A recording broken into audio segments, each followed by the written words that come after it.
Tutorial kuliah pengantar ilmu komunikasi untuk mahasiswa jurusan ilmu komunikasi. Topik kedua dari 30 topik. Definisi dan karakteristik komunikasi. Disediakan di channel Global Tutorial. Kata atau istilah komunikasi, dari bahasa Inggris communication, berasal dari communicatus dalam bahasa Latin yang artinya berbagi atau menjadi milik bersama. Dengan demikian, komunikasi menurut leksikografer, ahli kamus bahasa, menunjuk pada suatu upaya yang bertujuan berbagi untuk mencapai kebersamaan. Sementara itu, dalam Webster's New Collegiate Dictionary edisi tahun 1977 antara lain dijelaskan bahwa komunikasi adalah suatu proses pertukaran informasi di antara individu melalui sistem lambang-lambang, tanda-tanda, atau tingkah laku. Sejalan dengan perkembangan ilmu komunikasi sebagai ilmu pengetahuan sosial yang multidisipliner, definisi-definisi yang diberikan para ahli pun semakin banyak dan beragam. Masing-masing mempunyai penekanan arti, cakupan, dan konteksnya yang berbeda satu dengan yang lainnya. Sebagai gambaran, Frank E. X. Dance, 1976, dalam bukunya Human Communication Theory, antara lain menginventarisasi 126 buah definisi tentang komunikasi yang diberikan berbagai ahli. Dari sekian banyak definisi komunikasi tersebut, berikut adalah 7 di antaranya. Komunikasi adalah suatu proses melalui mana seseorang, komunikator, menyampaikan stimulus, biasanya dalam bentuk kata-kata, dengan tujuan mengubah atau membentuk perilaku orang-orang lainnya atau halayak. Definisi ini dikemukakan oleh Hofland, Janis, dan Kelly, 1995. Komunikasi adalah proses penyampaian informasi, gagasan, emosi, keahlian dan lain-lainnya melalui penggunaan simbol-simbol, seperti kata-kata, gambar-gambar, angka-angka, dan lain-lain.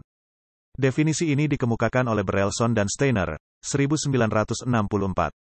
Komunikasi pada dasarnya merupakan suatu proses yang menjelaskan siapa, mengatakan apa, dengan saluran apa, kepada siapa, dan dengan akibat atau hasil apa.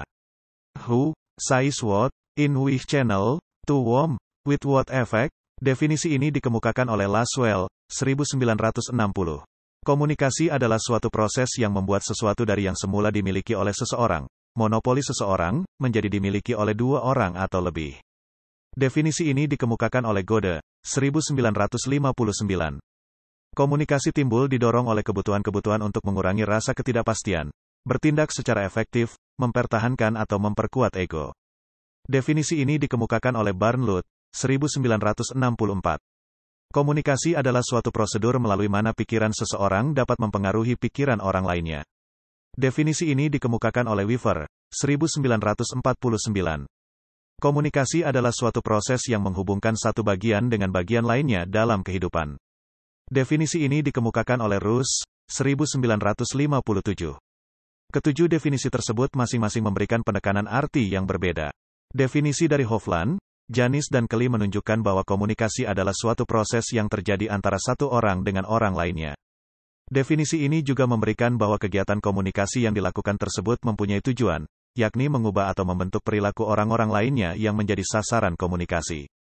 Menurut Berelson dan Steiner, komunikasi adalah proses penyampaian. Hal yang disampaikan adalah informasi, gagasan, emosi, keahlian, dan lain-lain, sedangkan cara penyampaiannya melalui penggunaan simbol-simbol. Simbol-simbol yang dimaksud dapat berbentuk kata-kata, gambar-gambar, angka-angka dan lain-lain. Definisi komunikasi dari Laswell secara eksplisit dan kronologis menjelaskan tentang 5 komponen yang terlibat dalam komunikasi.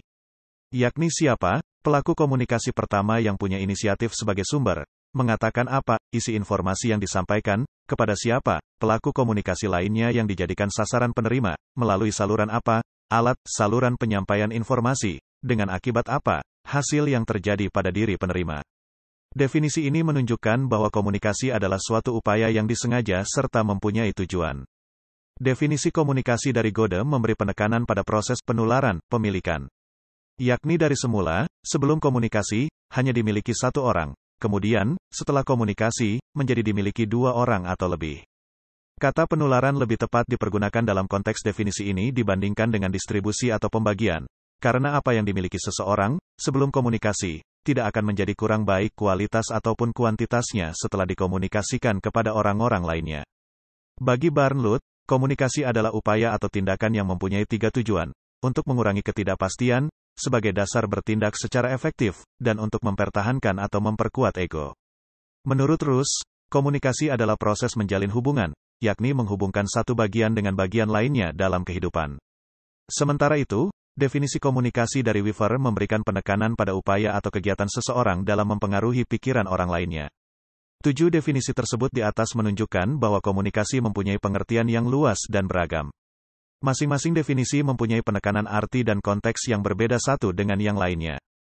Jadi, yang dimaksud dengan komunikasi adalah suatu proses pembentukan, penyampaian, penerimaan dan pengolahan pesan yang terjadi di dalam diri seseorang dan atau di antara dua orang atau lebih dengan tujuan tertentu. Definisi itu memberikan beberapa pengertian pokok sebagai berikut. Pertama, komunikasi adalah suatu proses mengenai pembentukan, penyampaian, penerimaan dan pengolahan pesan. Setiap pelaku komunikasi dengan demikian akan melakukan 4 tindakan: membentuk, menyampaikan, menerima dan mengolah pesan. 4 tindakan tersebut lazim terjadi secara berurutan. Membentuk pesan artinya menciptakan suatu ide atau gagasan. Ini terjadi dalam benak seseorang melalui proses kerja sistem saraf.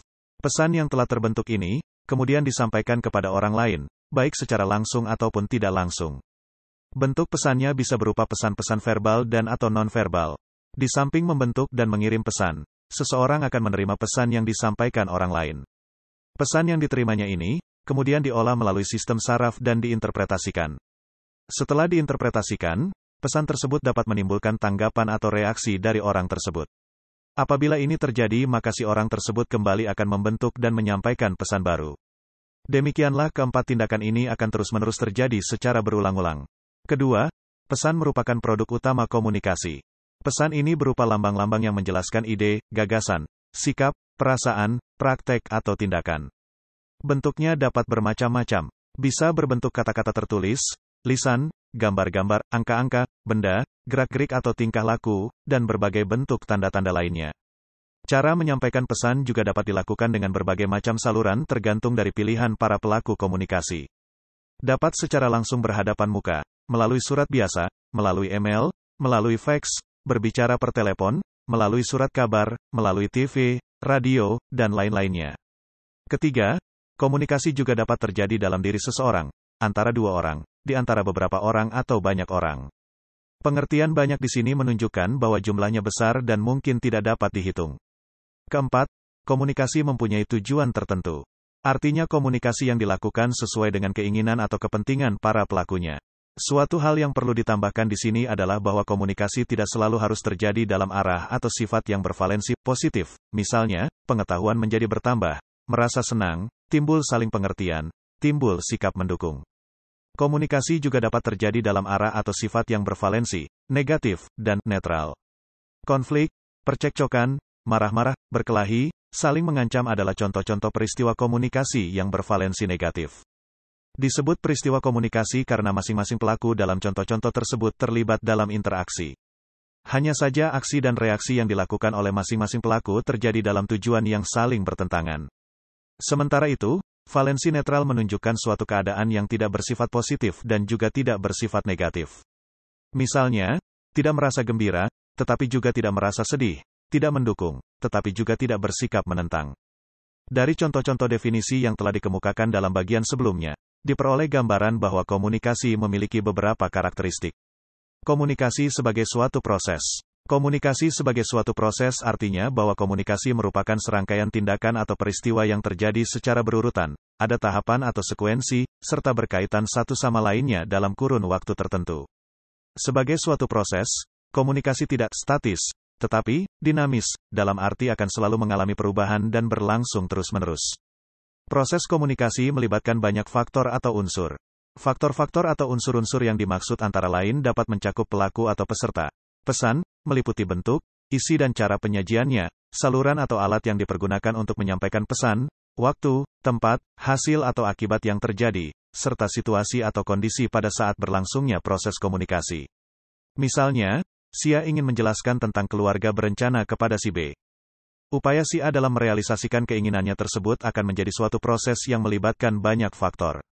Faktor-faktor tersebut, antara lain, topik apa yang dibicarakan. Topik keluarga berencana secara umum, kaitan keluarga berencana dengan soal kependudukan, masalah kontrasepsi, kaitan keluarga berencana dengan pandangan agama. Bagaimana menyampaikannya? Mengobrol secara tatap muka, melalui telepon, melalui surat, dan lain-lain. Kapan waktunya dan berapa lama? Pagi hari dari jam 7 sampai dengan jam 9, sore hari menjelang maghrib, dalam kesempatan bertemu, ketika istirahat di kantor. Di mana tempatnya? Di rumah si A, di kantor, di jalan, dan lain-lain. Bagaimana situasi dan kondisinya? Hanya berduaan, ada orang lain, dalam keadaan santai, serius, saling berbeda pendapat, dan lain-lain. Apa hasil atau akibat yang terjadi? Si A dan si B mempunyai persamaan pendapat tentang soal keluarga berencana yang dibicarakan. Si A dan atau si B merasa memperoleh pengetahuan baru tentang soal keluarga berencana. Si A dan atau si B merasa telah mengisi waktu luang mereka dengan kegiatan yang bermanfaat, dan lain-lain. Komunikasi sebagai upaya yang disengaja serta mempunyai tujuan. Komunikasi adalah suatu kegiatan yang dilakukan secara sadar, disengaja serta sesuai dengan tujuan dan keinginan dari pelaku. Pengertian sadar di sini menunjukkan bahwa kegiatan komunikasi yang dilakukan seseorang sepenuhnya berada dalam kondisi mental psikologis yang terkendalikan atau terkontrol, bukan dalam keadaan mimpi. Disengaja maksudnya bahwa komunikasi dilakukan memang sesuai dengan kemauan dari pelakunya. Sementara tujuan menunjuk pada hasil atau akibat yang ingin dicapai. Tujuan komunikasi mencakup banyak hal tergantung dari keinginan atau harapan dari masing-masing pelakunya. Misalnya dalam contoh percakapan antara si A dan si B tentang keluarga berencana, tujuan si A mungkin saja berbeda dengan si B. Si A melalui percakapan tersebut ingin memberitahukan si B tentang keluarga berencana yang menurutnya penting.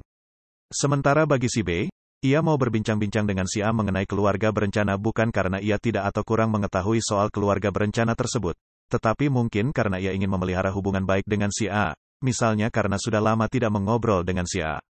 Komunikasi menuntut adanya partisipasi dan kerja sama para pelaku yang terlibat. Kegiatan komunikasi akan berlangsung baik apabila pihak-pihak yang berkomunikasi, dua orang atau lebih, sama-sama ikut terlibat dan sama-sama mempunyai perhatian yang sama terhadap topik pesan yang dikomunikasikan.